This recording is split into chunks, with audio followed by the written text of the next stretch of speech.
सबसे पहले याचिकाकर्ता की तरफ चलते हैं। विवेक त्रिपाठी जी, जो बात चल रही है, राजधानी भोपाल में सीलिंग का डर नजर आ रहा है, व्यापारी सड़क पर उतर आए हैं।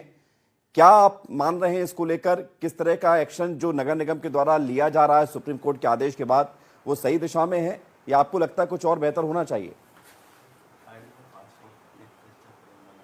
देखिए विवेक जी, नगर निगम भय का माहौल क्रिएट करना चाहता है। हम अरेरा कॉलोनी के रहवासी 5-10 जो अवैध मॉल थे उनके खिलाफ में माननीय न्यायालय की शरण में गए थे और हमने आज से 10 साल पहले जब ये अवैध निर्माण बनना शुरू हुआ था तभी नगर निगम और जिला प्रशासन को सूचना दी थी कि आवासीय भूखंडों पे गैर कानूनी ढंग से व्यावसायिक गतिविधियों को बढ़ावा दिया जा रहा है और बड़े बड़े मॉल बनाए जा रहे हैं। उस पर अगर शुरुआत में ही कार्रवाई कर ली जाती तो हमें पूरा मामला लेकर संज्ञान में नहीं लेना पड़ता, माननीय न्यायालय की शरण में नहीं जाना पड़ता। परंतु जिला प्रशासन ने कोई कार्रवाई नहीं की। कॉलोनी के अंदर मॉल बन गए, उसमें पब खुल गए, जिसके कारण रहवासियों का जीना मुश्किल होता गया।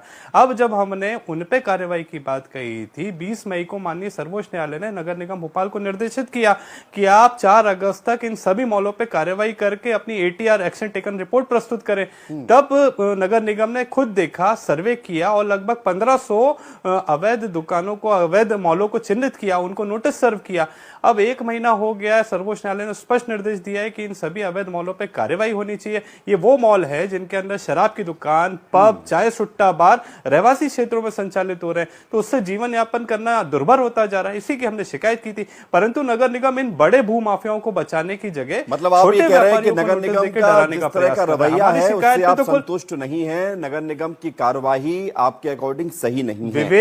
विवेक जी, नगर निगम विवेक जी, ये पूरी कार्रवाई नगर निगम की वजह से शुरू हुई है। एक जादुई पर्ची है भोपाल में, एक तरफ नगर निगम आवासीय भूखंड पे घर बनाने की परमिशन देता है, दूसरी तरफ उसी आवासीय भूखंड पे वो व्यावसायिक शुल्क वसूल रहा है। तो ये कैसी, यही तो लड़ाई है। आपको किसने अनुमति दी? आप किसकी अनुमति से व्यावसायिक शुल्क? ये व्यापारी सड़कों पर है। विवेक जी, मैं आ रहा हूं। तनुज दीक्षित जी, व्यापारी सड़कों पर है, रोजी रोटी का सवाल है, लेकिन दूसरी तरफ रहवासियों की अलग परेशानियां हैं। अगर हर चीज का कमर्शियल